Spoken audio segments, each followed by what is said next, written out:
Hello sa mga Pisma class, sa ating mga kapatid na walang tigil, walang pagkapagod sa pagsiwal at sa katotohanan sa buong mundo. Sa daily reflection ninyo sa Ebanghelyo patuloy, kahit isa lang ang makikinig, maganda na yan. Dahil sabi ni Kristo, pagitan ni Apostol Pablo, bahagi ninyo yung natutunan ninyo. At sa pagbahagi ninyo sa natutunan ninyo, mailigtas nyo yung sarili ninyo, pati na ang inyong nakikinig. So, maganda yan. 1 Timoteo chapter 4 verse 16. So, patuloy kayo, be inspired with the Holy Spirit, and receive always the grace of God. Because the grace of God can empower us. Amen. Fight, Maria. Attack safety with a humble heart.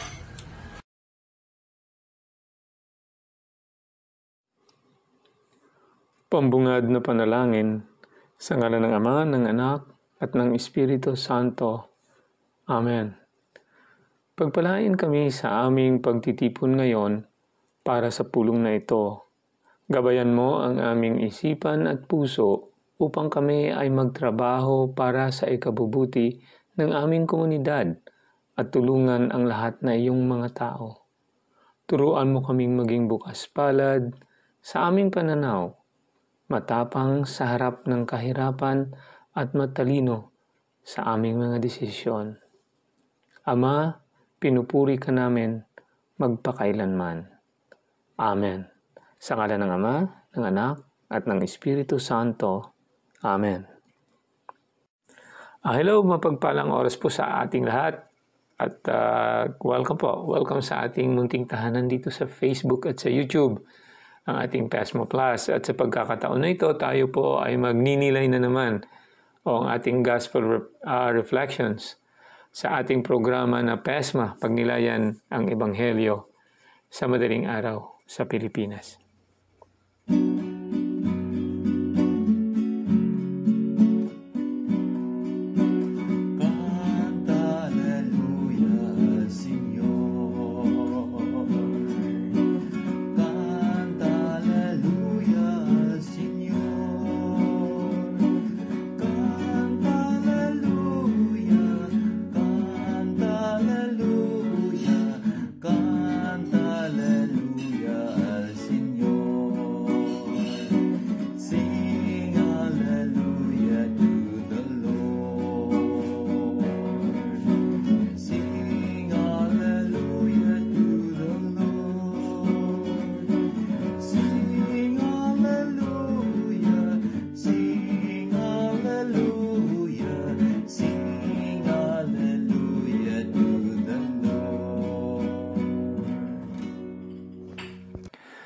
Ang mabuting balita ng Panginoon ayon kay San Mateo, Kapitulo 6, versikulo 19 hanggang 23. Papuri sa iyo, Panginoon. Nung panahong iyon, sinabi ni Jesus sa kanyang mga alagad, huwag kayong mag-impok ng kayamanan dito sa lupa. Dito'y may naninirang tanga at kalawang, at may nakapapasok na magnanakaw. Sa halip, impukin ninyo ang mga kayamanan sa langit. Dooy walang naninirang tanga at kalawang at walang nakapapasok na magnanakaw. Sapagkat kung saan naroon ang inyong kayamanan, naroon din ang inyong puso. Ang mata ang pinakailaw ng katawan. Kaya't kung malinaw ang inyong mata, maliliwanagan ang buong mong katawan. Ngunit kung malabo ang iyong mata, madirimlan ang buong mong katawan. Kaya't kung ang liwanag ay nasa iyo, ay kadiliman pala. Napakadilim niyan. Ang mabuting balita ng Panginoon. Pinupuri ka namin, Panginoong Hesukristo. At sa pagkakataon na ito, ako na may magbabasa ng pagninilay ng ating Santo Papa, ang words of our Holy Father na kinuha niya o binasi niya sa ating Gospel ngayong araw na nanggaling kay Matthew chapter 6 verses 19 to 23. Ito po yung words of the Holy Father. In this world at this moment, there are so many wars out of greed for power, for wealth. But we can think about the war in our heart. Beware of all covetousness. The Lord says, because greed goes forward, it goes on, it goes on. It's a step. It opens the door. Then comes vanity, believing you are important, believing you are powerful. And at the end, pride. And from there, all vices, all they are steps. But the first is greed, the desire to lay up treasures. Administering riches is a continuous divesting of our own interest, knowing that these riches will not give us salvation. Therefore, store up, yes, okay. Build a treasure, yes, okay, but one that has real value, so to speak, in heaven's stock exchange. There, store up there. Ito po ay binasa ng ating Santo Papa sa kanyang address sa Santa Marta noong June 19 in the year of our Lord 2015. Yan po ang pagninilay ng ating Santo Papa.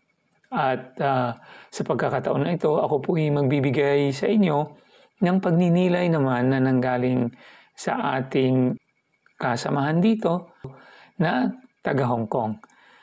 Ito po ay manggagaling kay Pesma, Sister Feli Kenkito. Medyo mahina ang volume ng pagninilay ni Sis Feli, so kung gusto niyo, pwede niyong adjustin muna ang inyong volume. Sis Feli, go ahead. Mapagpalang oras po sa lahat, mapagpalang oras po muli sa ating mga kapatid na sumusubaybay at laging narito sa aming munting tahanan at sa aking mga kapatid at kasamahan dito sa ating Pesma Class. Muli narito po tayo ating pagnilayan ng salita ng Panginoong Jesucristo, salita ng Diyos na isinulat ni San Mateo sa Kapitulo 6, verse 19-23 na binasa na ng ating kapatid na Rex. Dito po sa talatang ito, Jesus asking us, itong bigyan natin ng kaunting nilay. Jesus asking us not to put our hearts and hopes in material possessions. He wants our hearts to be free for the great work of the kingdom and for the great work of the kingdom. And also Jesus tells what to choose, what we choose to treasure is where our hearts will be. Now, Jesus urged us na ilipat ang ating focus mula sa makalupang kayamanan tungo sa makalangit na the heavenly treasures. Kaya hiniling niya sa atin na suriin ang disposisyon ng ating mga puso at ang tunay na pinagmumulan ng ating kaligayahan at katuparan, sapagkat kung saan naroon ang ating kayamanan, naroon din ang ating puso. Ito ay isang panawagan na unahin ang walang hanggan kaysa mga temporal upang hanapin ang pangmatagalang kayamanan na hindi na lumilipas ng kasiyahan dito sa mundong ito. At ano-ano nga ba ang makalangit na kayamanan na ito na binanggit ni Jesus? Ito po yun ang mga virtues na nagpapalamuti sa ating kaluluwa. Mga kayamanan na love, mercy, compassion, humility, pagpakumbaba at laging bukas palad. Dahil ang mga kayamanang ito ay napapailalim sa pamumuhunan sa walang hanggang kapahanan na sumasalamin sa mismong kalikasan ng Diyos mismo. Let us always reflect on the treasures we have been storing up. Always examine the disposition of our hearts and redirect our focus towards the treasures that truly matters, mga kapatid. Let us become wise stewards of our time always. Kung mayroon tayong time, to catechize others, then do it kahit saglit. Or pray our free time. Pray for others.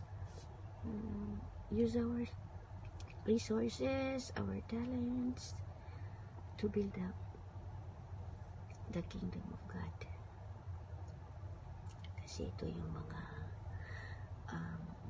kayamanan na hindi nabubulok, and it will be last forever. Let us pray po. Yun lamang, and let us pray. Heavenly Father, you are the source of all spiritual blessing. Teach us to value the eternal treasures of your kingdom over the temporal things of earth. Let our soul become a storehouse of these blessings for our own sake and for the sake of the people we love. Amen. Yun naman po. Let us always stay blessed and be a blessing to others. Thank you so much, Ms. Feli. Maraming salamat sa iyong napakagandang nilay. Kahit maigsi, ito po ay punong-puno.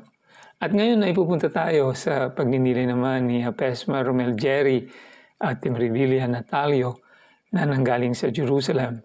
Kahit papano, nandun pa rin si Pesma Romel at sumasabay pa rin sa ating mga programa. Huwag po natin kalimutan na sila po ay pagdasalan. Lalong-lalo na ngayon na may digmaan po doon sa banal na lupa ng Jerusalem. Go ahead po, Pesma Romel. Pagpalang oras po sa bawat isa sa atin, sa mga kasama ko pong mga pisma, sa mga nagsubaybay sa channel na ito, Pisma Plus, nagsusuporta ng tangkilik sa programa ito, Pagnilayang Ebanghelyo sa Madaling Araw, dyan sa Pilipinas. At maraming salamat po sa inyo sa patuloy niyong panalangin para sa amin dito po sa bansang Israel na patuloy pa rin po ang giyera sa norte at saka sa south. Ang aking kuroonan po ngayon ay nandito sa Jerusalem, ng Israel, eastern part. So yun po ang Ebanghelyo sa madaling araw dyan sa Pilipinas, araw ng Biyernes, ay ito ay babala ng ating Panginoon sa mga taong kasama po tayo na ang nasa isip ay ang sarili, ang pag-ipon ng kayamanan sa mundong ito. At wala na pong ginagawa kung di magpayaman ng pangyayaman. At minsan, gumagawa din po ng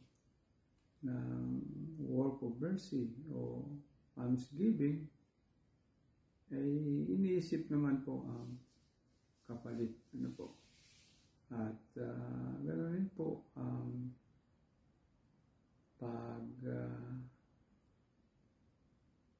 iisip na paano magiging mayaman at yayaman pa po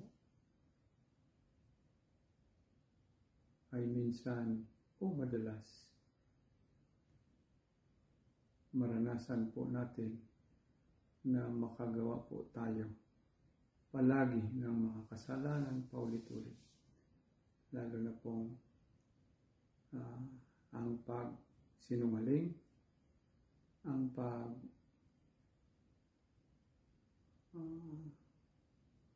nakaw ng mga na dapat bayaran ang sa wasto, halaga ang mga trabahante.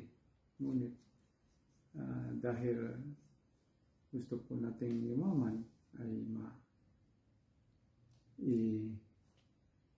isagawa natin hindi tama ang pagpasahod. So yun po, no, ang babala ng ating Panginoon na huwag mag-impok sa mundo, sa lupa, ibabaw ng lupa, dahil may mga tanga at mga kalawang na gigiba nito, o lalo na may mga magnanakaw dito po sa mundo. So inahambing po niya ang kayamanan sa langit at kayamanan sa mundo o sa langit ay yung dala-dala mo po ang iyong espiritu, kaluluwa. Harapin ng Diyos sa kabutihang mong gawa ay ikaw ay pinagbigyan, no, ng awa at nakapasok ka po sa langit. At tandaan po natin, mahirap na tanggapin ang aral po na ito. No? Isipin mo, huwag kang mag-impok ng kayamanan dito sa mundo. Karamihan po sa atin ay kailangan po mag-preparar. Kailangan po natin mag-ipon. Ngunit sa mga kapatid nating Hudyo, ito po ang pinaka-importante. No? Kahit manlamang po sila, gawin po nila para makitaan po nila ng malaki at makaipon sila ng kayamanan. So, yun po ang kaugalian po nila rito sa banal na lugar ng Jerusalem, Israel. So, yun ang mga kultura po nila. Po. At tayo naman po mga Katoliko, binababalaan na mag-impok sa langit.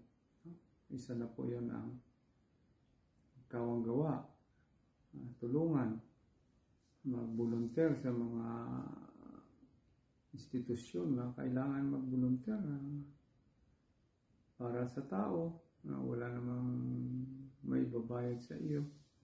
So, yun po, no? At marami pa, pagturo, pagkikinig sa mga nangangailangan.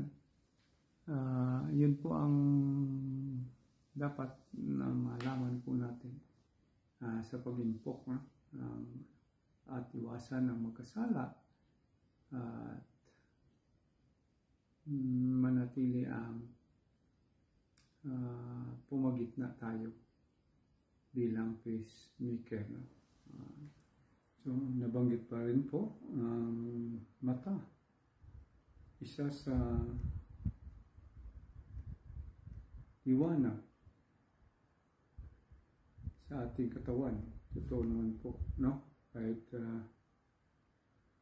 pumikit po ang ating mga mata at wala na tayong makita, ay maraming gawa po nating kasalanan. At kung nasa dilim na po tayo, ay yun na po ang paglubog po natin dahil sa ating mga ginawang kasalanan. Hindi lamang po na bulag po tayo sa paningin, kundi bulag pa rin tayo sa mga bagay na hindi kalugod-lugod sa Diyos na ating pinamamalaki paminsan na ating isinasabuhay. Bilang ang mata ay isa po itong tanda na tayo po'y magmanman, magtingin sa mga daan na ating inaapakan o sa ating pagdala ng ating pamumuhay sa mundong ito, na kailangan palaging nasa liwanag, para po maiwasan na tayo po ay magkakasala. So, disiplina lang po ang mga pangyayaring gawin natin. at magsusumikap na tugunin ang kagustuhan ng Panginoon, na itong mga bagay na ito ay maging maliliwanag sa ating pag-iisip at damdamin sa paggawa ng kabutihan sa ating kapwa, sa pagserbisyo sa simbahan na tinayo nating Panginoon, na ito po ang ipinatayo ng ating Panginoong Diyos sa kapanahunan niya, na hanggang ngayon ay naibahagi po sa atin. Huwag mag-impok ng kayamanan dito sa lupa, kundi kayamanan sa langit, na ito po ay isang makatulong sa mga gawain dito sa mundo, kung ang ating mga hinahangad ay para magtulong sa nangangailangan. Yan po, no? Ulitin ko po, sila po ay dito sa bansang Israel, ang pag-impok kailangan dami-dami. At palagi po silang bulag.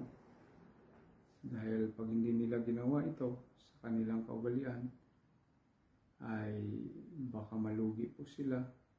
Kailangan gagawa po sila ng paraan. Ngunit ang kanilang kalagayan ay sa kadiliman. Maraming salamat po ulit sa inyong pagtangkilik, suporta sa channel na ito, Pismo Plus, lalo na po sa programang ito, Pagnilayang Ebanghelyo sa Madaling Araw, dyan sa Pilipinas. Shalom, Beletra at papuri sa Diyos. God bless us all. Ibaka siya. Shalom, shalom, shalom. Okay, there you go. Thank you so much, Pastor Romel, at maraming salamat sa iyong pagninilay. So hanggang dito na lang muna tayo, at maraming salamat po sa inyong patuloy na pakikinig, pagsusubaybay at pagsusuporta sa ating munting tahanan na ito, ang ating Pasmo Plus. Hanggang sa muli po, ito si Rex from Chicagoland. May God bless and keep us through Jesus Christ, our Lord and Savior. Amen. Manalangin po tayo.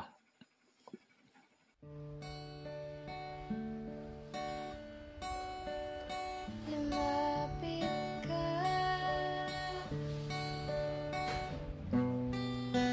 manahan ka,